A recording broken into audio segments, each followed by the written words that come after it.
Adventure 2 in the Return of Sherlock Holmes by Sir Arthur Conan Doyle. The Adventure of the Norwood Builder. From the point of view of the criminal expert, said Mr. Sherlock Holmes, London has become a singularly uninteresting city since the death of the late lamented Professor Moriarty. I can hardly think that you would find many decent citizens to agree with you, I answered. Well, well, I must not be selfish, said he with a smile as he pushed back his chair from the breakfast table. The community is certainly the gainer, and no one the loser save the poor out-of-work specialist, whose occupation has gone. With that man in the field, one's morning paper presented infinite possibilities. Often it was only the smallest trace, Watson, the faintest indication, and yet it was enough to tell me that the great malignant brain was there, as the gentlest tremors of the edges of the web remind one of the foul spider which lurks in the centre. Petty thefts, wanton assaults, purposeless outrage. To the man who held the clue all could be worked into one connected whole. To the scientific student of the higher criminal world, no capital in Europe offered the advantage which London then possessed. But now— He shrugged his shoulders in humorous depreciation of the state of things which he had himself done so much to produce. At the time of which I speak, Holmes had been back for some months, and I, at his request, had sold my practice and returned to share the old quarters in Baker Street. A young doctor named Werner had purchased my small Kensington practice, and given with astonishingly little demur the highest price that I ventured to ask, an incident which only explained itself some years later, when I found that Werner was a distant relation of Holmes, and that it was my friend who had really found the money. Our months of partnership had not been so uneventful as he had stated, for I find, on looking over my notes, that this period includes the case of the papers of ex-President Murillo, and also the shocking affair of the Dutch steamship Friesland, which so nearly cost us both our lives. His cold and proud nature was always averse, however, from anything in the shape of public applause, and he bound me in the most stringent terms to say no further word of himself, his methods, or his successes, a prohibition which, as I have explained, has only now been removed. Mr. Sherlock Holmes was leaning back in his chair after his whimsical protest, and was unfolding his morning paper in a leisurely fashion, when our attention was arrested by a tremendous ring at the bell, followed immediately by a hollow drumming sound, as if someone were beating on the outer door with his fist. As it opened, there came a tumultuous rush into the hall, rapid feet clattered up the stair, and an instant later a wild-eyed and frantic young man, pale, dishevelled, and palpitating, burst into the room. He looked from one to the other of us, and under our gaze of inquiry he became conscious that some apology was needed for this unceremonious entry. "I'm sorry, Mr. Holmes," he cried. "You mustn't blame me. I'm nearly mad. Mr. Holmes, I am the unhappy John Hector Macfarlane." He made the announcement as if the name alone would explain both his visit and its manner, but I could see by my companion's unresponsive face that it meant no more to him than to me. "Have a cigarette, Mr. Macfarlane," said he, pushing his case across. "I am sure that with your symptoms my friend Dr. Watson here would prescribe a sedative. The weather has been so very warm these last few days. Now, if you feel a little more composed, I should be glad if you would sit down in that chair and tell us very slowly and quietly who you are and what it is that you want. You mentioned your name, as if I should recognize it, but I assure you that beyond the obvious facts that you are a bachelor, a solicitor, a Freemason, and an asthmatic, I know nothing whatever about you." Familiar as I was with my friend's methods, it was not difficult for me to follow his deductions and to observe the untidiness of attire, the sheaf of legal papers, the watch charm, and the breathing which had prompted them. Our client, however, stared in amazement. "Yes, I'm all that, Mr. Holmes, and, in addition, I am the most unfortunate man at this moment in London. For heaven's sake, don't abandon me, Mr. Holmes. If they come to arrest me before I have finished my story, Make them give me time so that I may tell you the whole truth. I could go to jail happy if I knew that you were working for me outside." "Arrest you?" said Holmes. "This is really most gratis, most interesting. On what charge do you expect to be arrested?" "Upon the charge of murdering Mr. James Oldacre of Lower Norwood." My companion's expressive face showed a sympathy which was not, I am afraid, entirely unmixed with satisfaction. "Dear me," said he, "it was only this moment at breakfast that I was saying to my friend Dr. Watson that sensational cases had disappeared out of our papers." Our visitor stretched forward a quivering hand and picked up the Daily Telegraph, which still lay upon Holmes's knee.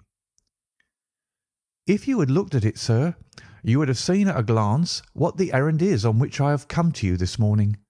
I feel as if my name and my misfortune must be in every man's mouth." He turned it over to expose the central page. "Here it is, and with your permission I will read it to you. Listen to this, Mr. Holmes. The headlines are 'Mysterious Affair at Lower Norwood. Disappearance of a well-known builder. Suspicion of murder and arson. A clue to the criminal.' That is the clue which they are already following, Mr. Holmes, and I know that it leads infallibly to me. I have been followed from London Bridge Station, and I am sure that they are only waiting for the warrant to arrest me. It will break my mother's heart. It will break her heart." He wrung his hands in an agony of apprehension and swayed backward and forward in his chair. I looked with interest upon this man, who was accused of being the perpetrator of a crime of violence. He was flaxen-haired and handsome, in a washed-out, negative fashion, with frightened blue eyes and a clean-shaven face, with a weak, sensitive mouth. His age may have been about 27, his dress and bearing that of a gentleman. From the pocket of his light summer overcoat protruded the bundle of endorsed papers which proclaimed his profession. "We must use what time we have," said Holmes. "Watson, would you have the kindness to take the paper and to read the paragraph in question?" Underneath the vigorous headlines which our client had quoted, I read the following suggestive narrative. "Late last night or early this morning an incident occurred at Lower Norwood, which points, it is feared, to a serious crime. Mr. Jonas Oldacre is a well-known resident of that suburb, where he has carried on his business as a builder for many years. Mr. Oldacre is a bachelor, 52 years of age, and lives in Deep Dean House at the Sydenham end of the road of that name. He has had the reputation of being a man of eccentric habits, secretive and retiring. For some years he has practically withdrawn from the business in which he is said to have amassed considerable wealth. A small timber yard still exists, however, at the back of the house, and last night, about 12 o'clock, an alarm was given that one of the stacks was on fire. The engines were soon upon the spot, but the dry wood burned with great fury, and it was impossible to arrest the conflagration until the stack had been entirely consumed. Up to this point the incident bore the appearance of an ordinary accident, but fresh indications seemed to point to serious crime. Surprise was expressed at the absence of the master of the establishment from the scene of the fire, and an inquiry followed which showed that he had disappeared from the house. An examination of his room revealed that the bed had not been slept in, that a safe which stood in it was open, that a number of important papers were scattered about the room, and finally that there were signs of a murderous struggle, slight traces of blood being found within the room, and an oaken walking-stick which also showed stains of blood upon the handle. It is known that Mr. Jonas Oldacre had received a late visitor in his bedroom upon that night, and the stick found has been identified as the property of this person, who is a young London solicitor named John Hector Macfarlane, junior partner of Graham and Macfarlane, of 426 Gresham Buildings, E.C. The police believe that they have evidence in their possession which supplies a very convincing motive for the crime, and altogether it cannot be doubted that sensational developments will follow. Later. It is rumoured as we go to press that Mr. John Hector MacFarlane has actually been arrested on the charge of the murder of Mr. Jonas Oldacre. It is at least certain that a warrant has been issued. There have been further and sinister developments in the investigation at Norwood. Besides the signs of a struggle in the room of the unfortunate builder, it is now known that the French windows of his bedroom, which is on the ground floor, were found to be open, that there were marks as if some bulky object had been dragged across to the wood pile, and finally it is asserted that charred remains have been found among the charcoal ashes of the fire. The police theory is that a most sensational crime has been committed, that the victim was clubbed to death in his own bedroom, his papers rifled, and his dead body dragged across to the woodstack, which was then ignited so as to hide all traces of the crime. The conduct of the criminal investigation has been left in the experienced hands of Inspector Lestrade of Scotland Yard, who is following up the clues with his accustomed energy and sagacity. Sherlock Holmes listened with closed eyes and finger-tips together to this remarkable account. "The case has certainly some points of interest," said he in his languid fashion. "May I ask, in the first place, Mr. MacFarlane, how it is that you are still at liberty, since there appears to be enough evidence to justify your arrest?" "I live at Torrington Lodge, Blackheath, with my parents, Mr. Holmes, but last night, having to do business very late with Mr. Jonas Oldacre, I stayed at an hotel in Norwood and came to my business from there. I knew nothing of this affair until I was in the train, when I read what you have just heard. I at once saw the horrible danger of my position, and I hurried to put the case into your hands. I have no doubt that I should have been arrested, either at my city office or at my home. A man followed me from London Bridge Station, and I have no doubt— Great Heaven, what is that?" It was a clang of the bell, followed instantly by heavy steps upon the stair. A moment later, our old friend Lestrade appeared in the doorway. Over his shoulder I caught a glimpse of one or two uniformed policemen outside. "Mr. John Hector MacFarlane," said Lestrade. Our unfortunate client rose with a ghastly face. "I arrest you for the wilful murder of Mr. Jonas Oldacre of Lower Norwood."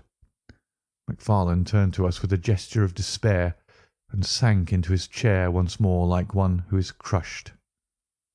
"One moment, Lestrade," said Holmes. "Half an hour more or less can make no difference to you, and the gentleman was about to give us an account of this very interesting affair, which might aid us in clearing it up." "I think there will be no difficulty in clearing it up," said Lestrade grimly. "None the less, with your permission, I should be much interested to hear his account." "Well, Mr. Holmes, it is difficult for me to refuse you anything, for you have been of use to the force once or twice in the past, and we owe you a good turn at Scotland Yard," said Lestrade. "At the same time, I must remain with my prisoner, and I am bound to warn him that anything he may say will appear in evidence against him." "I wish nothing better," said our client. "All I ask is that you should hear and recognise the absolute truth." Lestrade looked at his watch. "I'll give you half an hour," said he. "I must explain first," said MacFarlane, "that I knew nothing of Mr. Jonas Oldacre. His name was familiar to me, for many years ago my parents were acquainted with him, but they drifted apart. I was very much surprised, therefore, when yesterday, about 3 o'clock in the afternoon, he walked into my office in the City. But I was still more astonished when he told me the object of his visit. He had in his hand several sheets of a notebook covered with scribbled writing. Here they are, and he laid them on my table. "Here is my will," said he. "I want you, Mr. MacFarlane, to cast it into proper legal shape. I will sit here while you do so." I set myself to copy it, and you can imagine my astonishment when I found that, with some reservations, he had left all his property to me.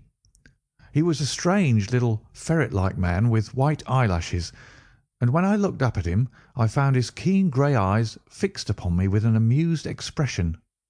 I could hardly believe my own as I read the terms of the will, but he explained that he was a bachelor with hardly any living relation, that he had known my parents in his youth, and that he had always heard of me as a very deserving young man, and was assured that his money would be in worthy hands.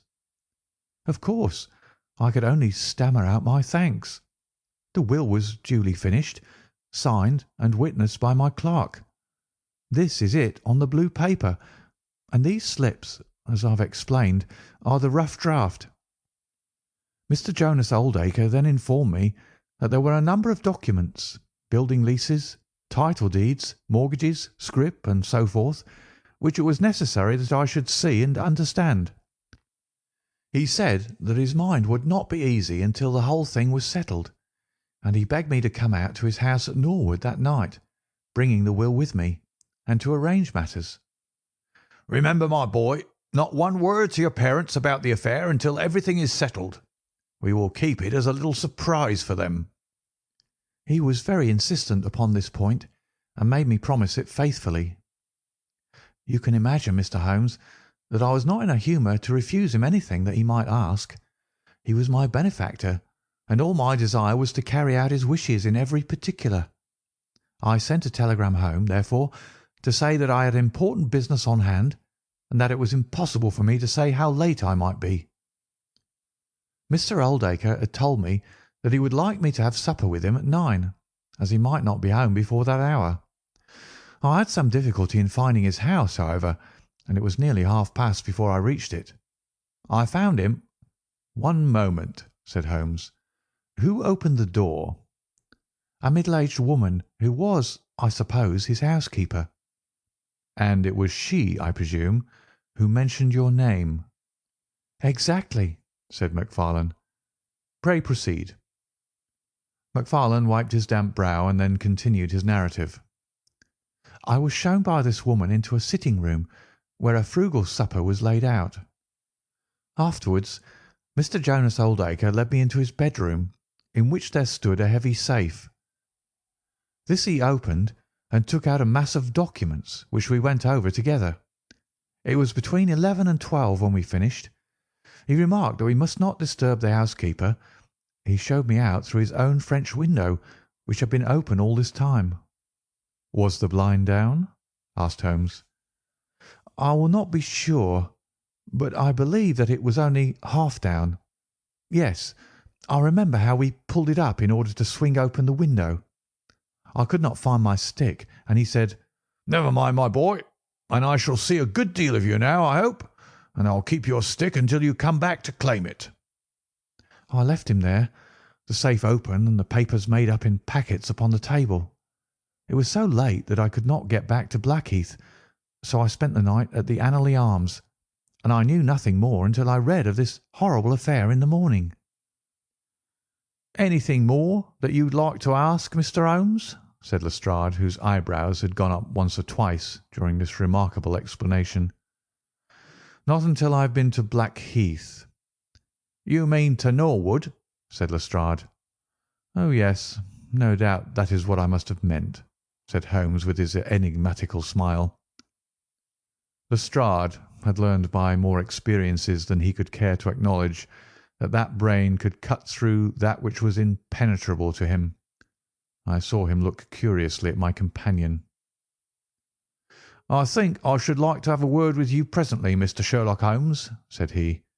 "Now, Mr. Macfarlane, 2 of my constables are at the door, and there's a 4-wheeler waiting." The wretched young man arose, and with a last beseeching glance at us, walked from the room. The officers conducted him to the cab, but Lestrade remained. Holmes had picked up the pages which formed the rough draft of the will, and was looking at them with the keenest interest upon his face. "There are some points about that document, Lestrade, are there not?" said he, pushing them over. The official looked at them with a puzzled expression. "I can read the first few lines, and these in the middle of the second page, and 1 or 2 at the end. Those are as clear as print," said he, "but the writing in between is very bad, and there are 3 places where I cannot read it at all." "What do you make of that?" said Holmes. "Well, what do you make of it?" "That it was written in a train. The good writing represents stations, the bad writing movement, and the very bad writing passing over points. A scientific expert would pronounce at once that this was drawn up on a suburban line, since nowhere save in the immediate vicinity of a great city could there be so quick a succession of points. Granting that his whole journey was occupied in drawing up the will, then the train was an express, only stopping once between Norwood and London Bridge." Lestrade began to laugh. "You are too many for me when you begin to get on your theories, Mr. Holmes," said he. "How does this bear on the case?" "Well, it corroborates the young man's story to the extent that the will was drawn up by Jonas Oldacre in his journey yesterday. It is curious, is it not, that a man should draw up so important a document in so haphazard a fashion? It suggests that he did not think it was going to be of much practical importance. If a man drew up a will which he did not intend ever to be effective, he might do it so." "Well, he drew up his own death warrant at the same time," said Lestrade. "Oh, you think so?" "Don't you?" "Well, it is quite possible, but the case is not clear to me yet." "Not clear? Well, if that isn't clear, what could be clear?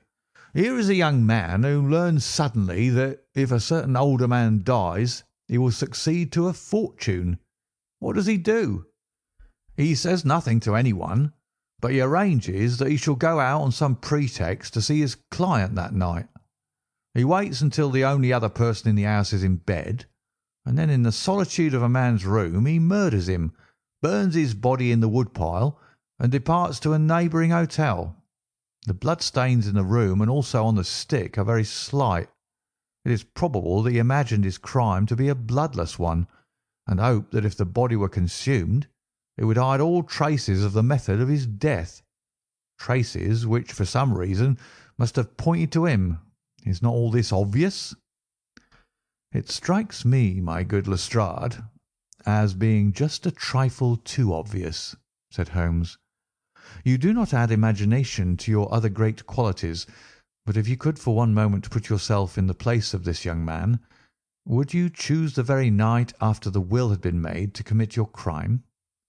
Would it not seem dangerous to you to make so very close a relation between the two incidents? Again, would you choose an occasion when you are known to be in the house, when a servant has let you in? And finally, would you take the great pains to conceal the body, and yet leave your own stick as a sign that you were the criminal? Confess, Lestrade, that all this is very unlikely." "As to the stick, Mr. Holmes, you know as well as I do that a criminal is often flurried and does such things which a cool man would avoid. He is very likely afraid to go back to the room. Give me another theory that would fit the facts." "I could very easily give you half a dozen," said Holmes. "Here, for example, is a very possible and even probable one. I make you a free present of it. The older man is showing documents which are of evident value. A passing tramp sees them through the window, the blind of which is only half down. Exit the solicitor, enter the tramp. He seizes a stick, which he observes there, kills Oldacre, and departs after burning the body."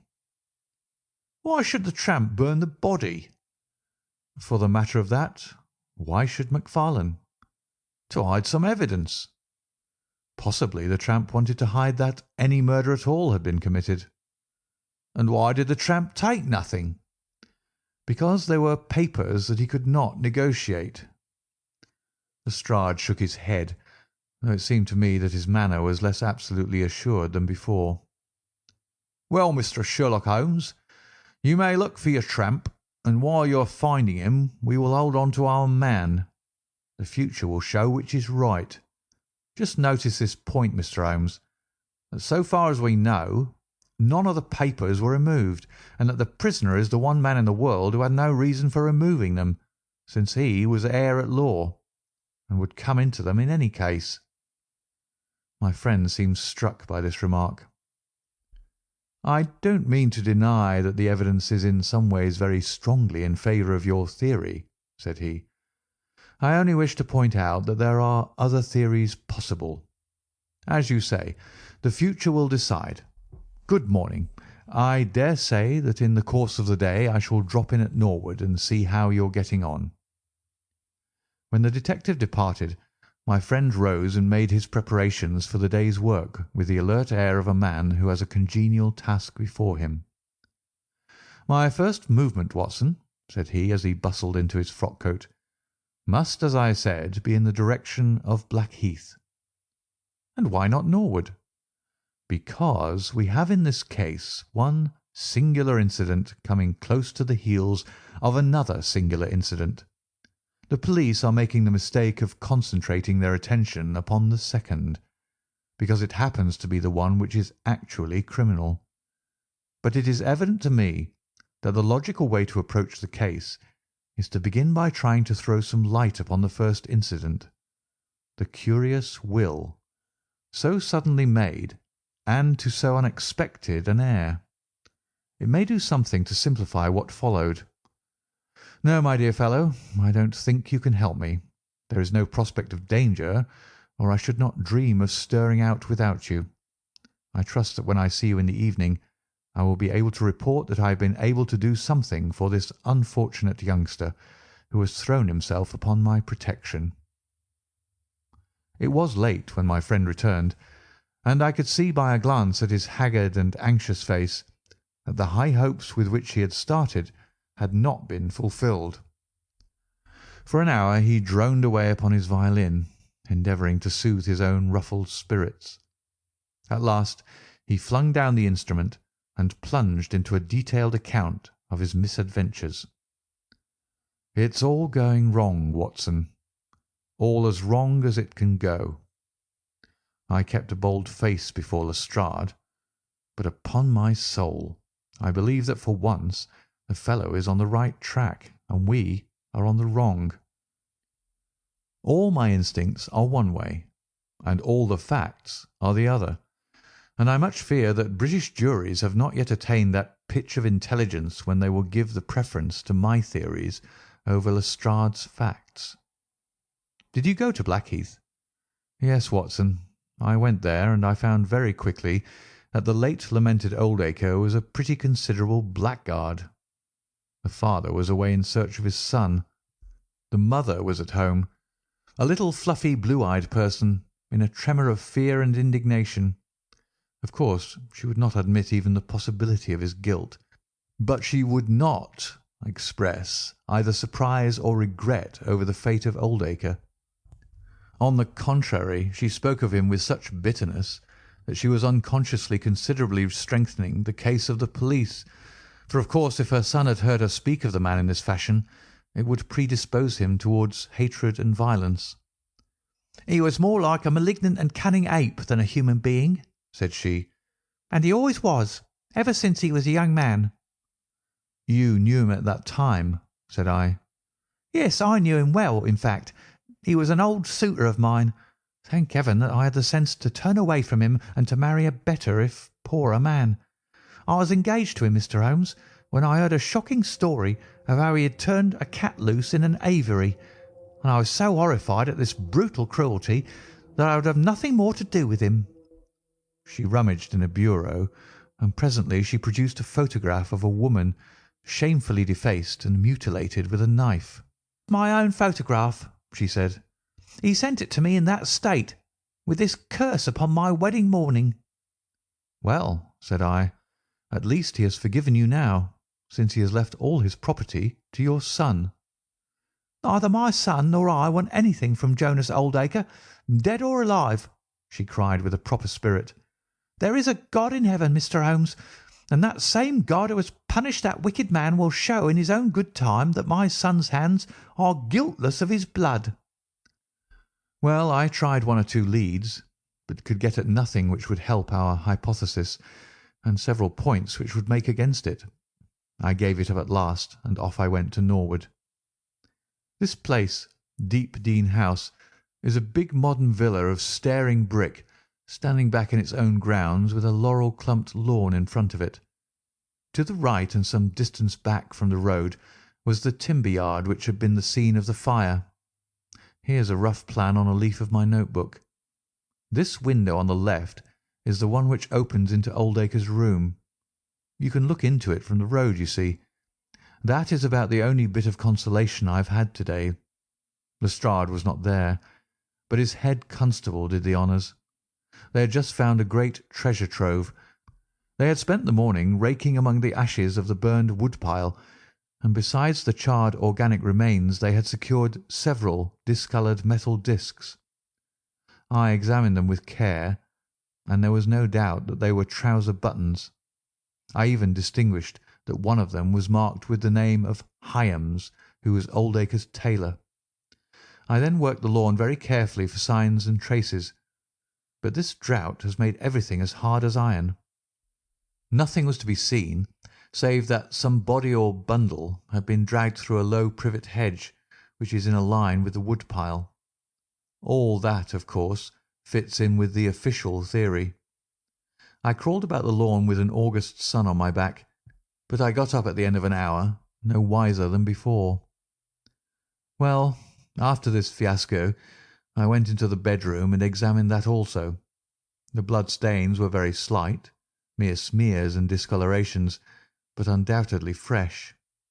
The stick had been removed, but there also the remarks were slight. There is no doubt about the stick belonging to our client. He admits it.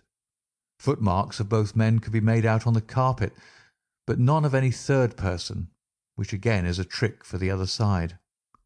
They were piling up their score all the time, and we were at a standstill.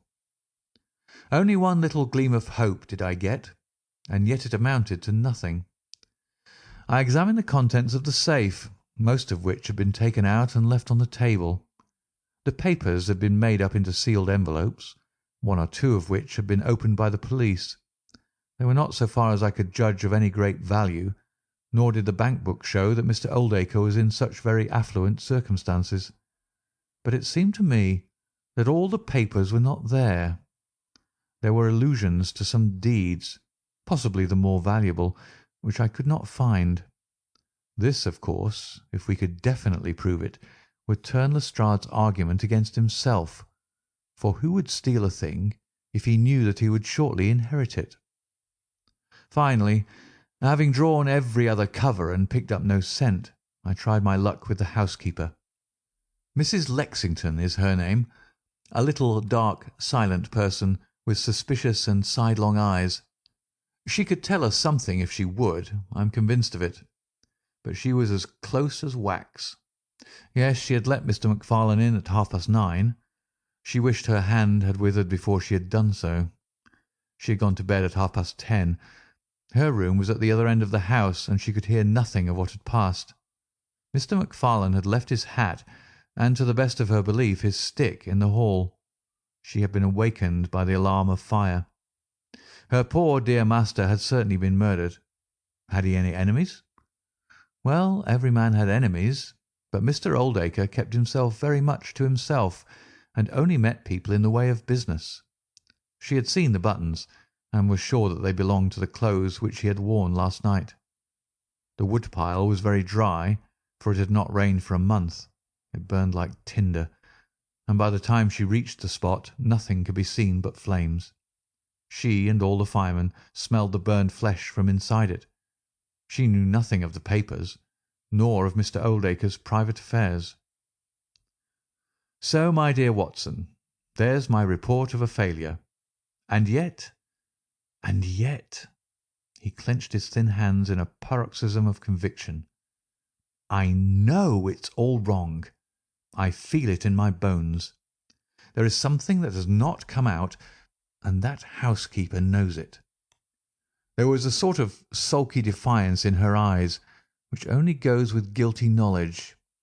However, there's no good talking any more about it, Watson, but unless some lucky chance comes our way, I fear that the Norwood disappearance case will not figure in that chronicle of our successes which I foresee that a patient public will sooner or later have to endure. Surely, said I, The man's appearance would go far with any jury." "That is a dangerous argument, my dear Watson. You remember that terrible murderer, Bert Stevens, who wanted us to get him off in '87? Was there ever a more mild-mannered Sunday school young man? It is true. Unless we succeed in establishing an alternative theory, this man is lost. You can hardly find a flaw in the case which can now be presented against him, and all further investigation has served to strengthen it.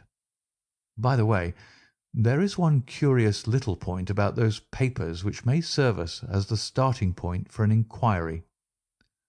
On looking over the bank book, I found that the low state of the balance was principally due to large cheques which have been made out during the last year to Mr. Cornelius.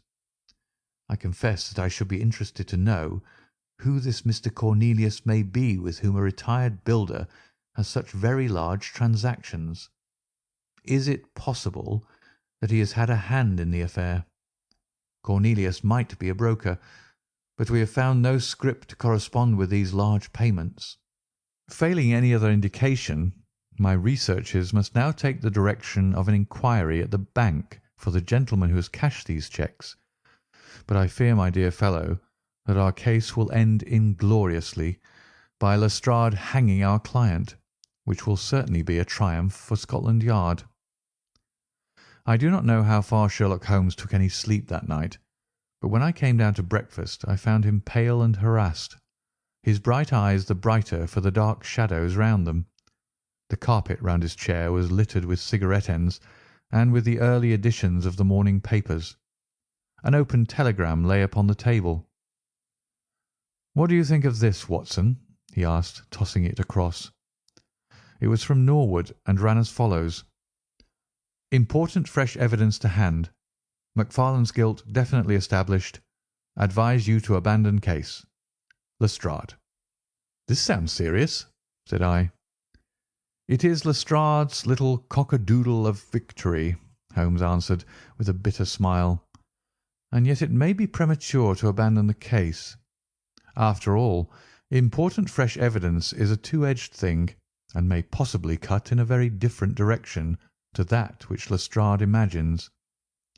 Take your breakfast, Watson, and we will go out together and see what we can do. I feel as if I shall need your company and your moral support to-day." My friend had no breakfast himself, for it was one of his peculiarities that in his more intense moments he would permit himself no food, and I have known him presume upon his iron strength until he has fainted from pure inanition. "At present I cannot spare energy and nerve force for digestion," he would say in answer to my medical remonstrances. I was not surprised, therefore, when this morning he left his untouched meal behind him and started with me for Norwood. A crowd of morbid sightseers were still gathered round Deepdene House, which was just such a suburban villa as I had pictured. Within the gates Lestrade met us, his face flushed with victory, his manner grossly triumphant. "Well, Mr. Holmes, have you proved us to be wrong yet? Have you found your tramp?" he cried. "I have formed no conclusion whatever," my companion answered. "But we formed ours yesterday, and now it proves to be correct, so you must acknowledge that we have been a little in front of you this time, Mr. Holmes." "You certainly have the air of something unusual having occurred," said Holmes. Lestrade laughed loudly. "Ha! You don't like being beaten any more than the rest of us do," said he. "A man can't expect always to have it his own way, can he, Dr. Watson? Step this way, if you please, gentlemen, and I think I can convince you once for all that it was John Macfarlane who did this crime." He led us through the passage and out into a dark hall beyond. "This is where young Macfarlane must have come out to get his hat after the crime was done," said he. "Now look at this." With dramatic suddenness he struck a match, and by its light exposed a stain of blood upon the whitewashed wall. As he held the match nearer, I saw that it was more than a stain. It was the well-marked print of a thumb. "Look at that with your magnifying glass, Mr. Holmes." "Yes, I am doing so." You are aware that no two thumb marks are alike?" "I have heard something of the kind." "Well, then, will you please compare that print with this wax impression of young Macfarlane's right thumb, taken by my orders this morning?" As he held the waxen print close to the bloodstain, it did not take a magnifying glass to see that the two were undoubtedly from the same thumb. It was evident to me that our unfortunate client was lost. "That is final," said Lestrade. "Yes, that is final," I involuntarily echoed. "It is final," said Holmes. Something in his tone caught my ear, and I turned to look at him. An extraordinary change had come over his face. It was writhing with inward merriment. His two eyes were shining like stars. It seemed to me that he was making desperate efforts to restrain a convulsive attack of laughter. "Dear me, dear me," he said at last. "Well, now, who would have thought it? And how deceptive appearances may be, to be sure. Such a nice young man to look at. It is a lesson to us not to trust our own judgment, is it not, Lestrade?" "Yes, some of us are a little too much inclined to be cockasure, Mr. Holmes," said Lestrade. The man's insolence was maddening, but we could not resent it. What a providential thing that this young man should press his right thumb against the wall in taking his hat from the peg. Such a very natural action, too, if you come to think of it. Holmes was outwardly calm, but his whole body gave a wriggle of suppressed excitement as he spoke. "By the way, Lestrade, who made this remarkable discovery?" "It was the housekeeper, Mrs. Lexington, who drew the night constable's attention to it." "Where was the night constable?" "He remained on guard in the bedroom where the crime was committed, so as to see that nothing was touched." "But why didn't the police see this mark yesterday?" "Well, we had no particular reason to make a careful examination of the hall. Besides, it's not in a very prominent place, as you see." "No, no, of course not. I suppose there is no doubt that the mark was there yesterday." Lestrade looked at Holmes as if he thought he was going out of his mind. I confess that I was myself surprised, both at his hilarious manner and at his rather wild observation. "I don't know whether you think that Macfarlane came out of jail in the dead of the night in order to strengthen the evidence against himself," said Lestrade. "I leave it to any expert in the world whether that is not the mark of his thumb." "It is unquestionably the mark of his thumb." "There, that's enough," said Lestrade. "I am a practical man, Mr. Holmes, and when I have got my evidence I come to my conclusions. If you have anything to say, you'll find me writing my report in my sitting-room." Holmes had recovered his equanimity, though I still seemed to detect gleams of amusement in his expression. "Dear me, this is a very sad development, Watson, is it not?" said he. "And yet there are singular points about it which hold out some hopes for our client." "I am delighted to hear it," said I heartily. "I was afraid it was all up with him." "I would hardly go so far as to say that, my dear Watson. The fact is that there is one really serious flaw in this evidence to which our friend attaches so much importance." "Indeed, Holmes, what is it?" "Only this, that I know that that mark was not there when I examined the hall yesterday. And now, Watson, let us have a little stroll round in the sunshine." With a confused brain, but with a heart into which some warmth of hope was returning, I accompanied my friend in a walk round the garden. Holmes took each face of the house in turn and examined it with great interest. He then led the way inside and went over the whole building from basement to attic. Most of the rooms were unfurnished, but none the less Holmes inspected them all minutely. Finally, on the top corridor which ran outside 3 untenanted bedrooms, he again was seized with a spasm of merriment. "There are really some very unique features about this case, Watson," said he. "I think it is time now that we took our friend Lestrade into our confidence. He has had his little smile at our expense, and perhaps we may do as much by him if my reading of this problem proves to be correct. Yes, yes, I think I see how we should approach it." The Scotland Yard inspector was still writing in the parlour when Holmes interrupted him. "I understand that you were writing a report of this case," said he. "So I am." "Don't you think it might be a little premature? I can't help thinking that your evidence is not complete." Lestrade knew my friend too well to disregard his words. He laid down his pen and looked curiously at him. "What do you mean, Mr. Holmes?" "Only that there is an important witness whom you have not seen." "Can you produce him?" "I think I can."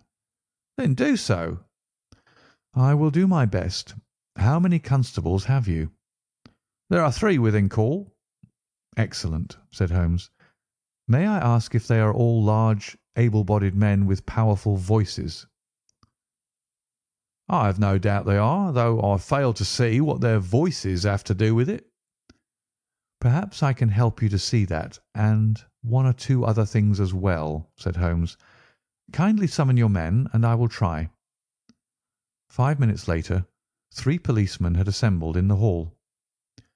"In the outhouse you will find a considerable quantity of straw," said Holmes. "I will ask you to carry in 2 bundles of it. I think it will be of the greatest assistance in producing the witness whom I require." "Thank you very much. I believe you have some matches in your pocket, Watson. Now, Mr. Lestrade, I will ask you all to accompany me to the top landing." As I have said, there was a broad corridor there which ran outside 3 empty bedrooms. At one end of the corridor we were all marshalled by Sherlock Holmes, the constables grinning and Lestrade staring at my friend with amazement, expectation, and derision chasing each other across his features. Holmes stood before us with the air of a conjurer who is performing a trick. "Would you kindly send one of your constables for 2 buckets of water? Put the straw on the floor here, free from the wall on either side. Now, I think that we are all ready." Lestrade's face had begun to grow red and angry. "I don't know whether you're playing a game with us, Mr. Sherlock Holmes," said he. "If you know anything, you can surely say it without all this tomfoolery." "I assure you, my good Lestrade, that I have an excellent reason for everything that I do. You may possibly remember that you chaffed me a little some hours ago when the sun seemed on your side of the hedge, so you must not grudge me a little pomp and ceremony now. Might I ask you, Watson, to open that window and then to put a match to the edge of the straw?" I did so, and driven by the draught, a coil of grey smoke swirled down the corridor, while the dry straw crackled and flamed. "Now we must see if we can find this witness for you, Lestrade. Might I ask you all to join in the cry of 'Fire'? Now then, 1, 2, 3, fire!" we all yelled. "Thank you. I will trouble you once again. Fire! Just once more, gentlemen, and all together. Fire!" The shout must have rung over Norwood. It had hardly died away when an amazing thing happened. A door suddenly flew open out of what appeared to be solid wall at the end of the corridor, and a little wizened man darted out of it like a rabbit out of its burrow. "Capital," said Holmes calmly. "Watson, a bucket of water over the straw. That will do. Lestrade, allow me to present you with your principal missing witness, Mr. Jonas Oldacre." The detective stared at the newcomer with blank amazement. The latter was blinking in the bright light of the corridor and peering at us and at the smouldering fire. It was an odious face, crafty, vicious, malignant, with shifty light grey eyes and white lashes. "What's this, then?" said Lestrade at last. "What have you been doing all this time, eh?" Oldacre gave an uneasy laugh, shrinking back from the furious red face of the angry detective. "I have done no harm." "No harm? You've done your best to get an innocent man hanged. If it wasn't for this gentleman here, I'm not sure that you would not have succeeded." The wretched creature began to whimper. "I'm sure, sir, it was only my practical joke." "Oh, a joke, was it? You won't find the laugh on your side, I promise you. Take him down and keep him in the sitting-room until I come. Mr. Holmes," he continued when they had gone, "I could not speak before the constables, but I don't mind saying, in the presence of Dr. Watson, that this is the brightest thing that you have done yet, though it is a mystery to me how you did it. You have saved an innocent man's life, and you have prevented a very grave scandal, which would have ruined my reputation in the force." Holmes smiled and clapped Lestrade upon the shoulder. "Instead of being ruined, my good sir, you will find that your reputation has been enormously enhanced. Just make a few alterations in that report which you were writing, and they will understand how hard it is to throw dust in the eyes of Inspector Lestrade." "And you don't want your name to appear?" "Not at all. The work is its own reward. Perhaps I shall get the credit also at some distant day, when I permit my zealous historian to lay out his foolscap once more. Eh, Watson? Well, now, let us see where this rat has been lurking." A lath and plaster partition had been run across the passage 6 feet from the end, with a door cunningly concealed in it. It was lit within by slits under the eaves. A few articles of furniture and a supply of food and water were within, together with a number of books and papers. "There's the advantage of being a builder," said Holmes as we came out. "He was able to fix up his own little hiding-place without any confederate, save of course that precious housekeeper of his, whom I should lose no time in adding to your bag, Lestrade." "I'll take your advice. But how did you know of this place, Mr. Holmes?" "I made up my mind that the fellow was in hiding in the house. When I paced one corridor and found it 6 feet shorter than the corresponding one below, it was pretty clear where he was.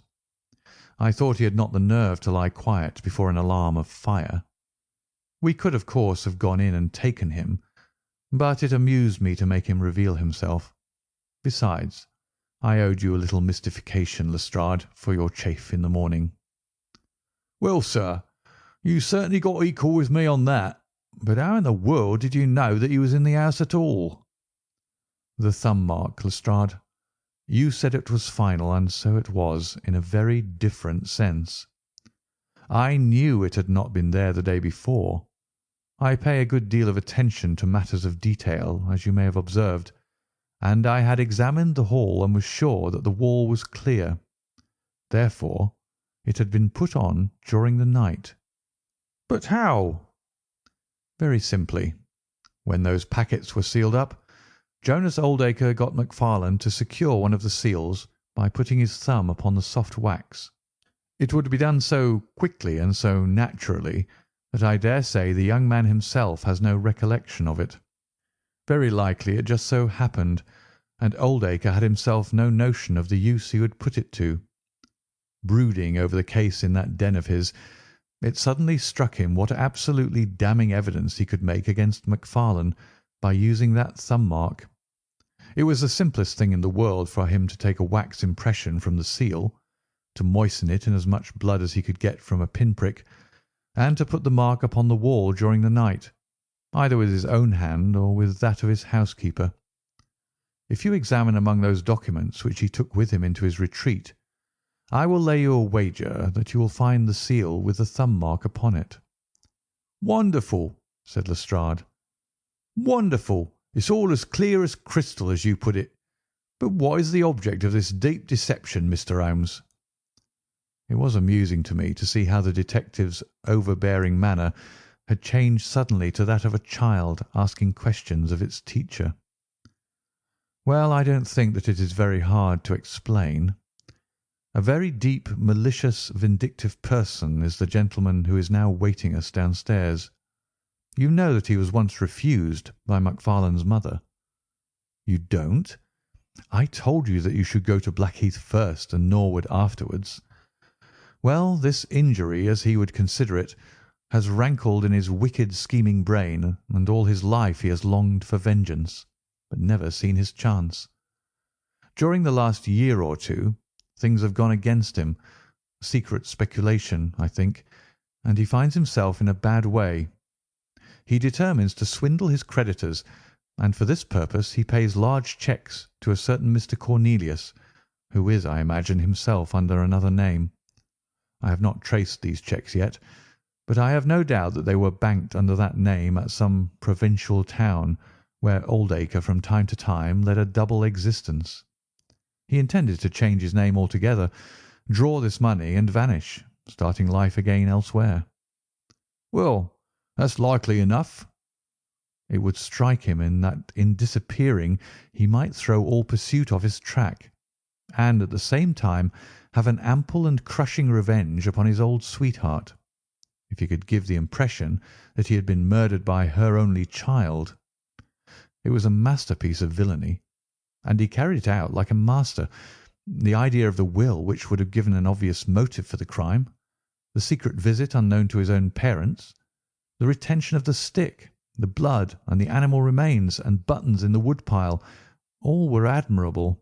It was a net from which it seemed to me a few hours ago that there was no possible escape.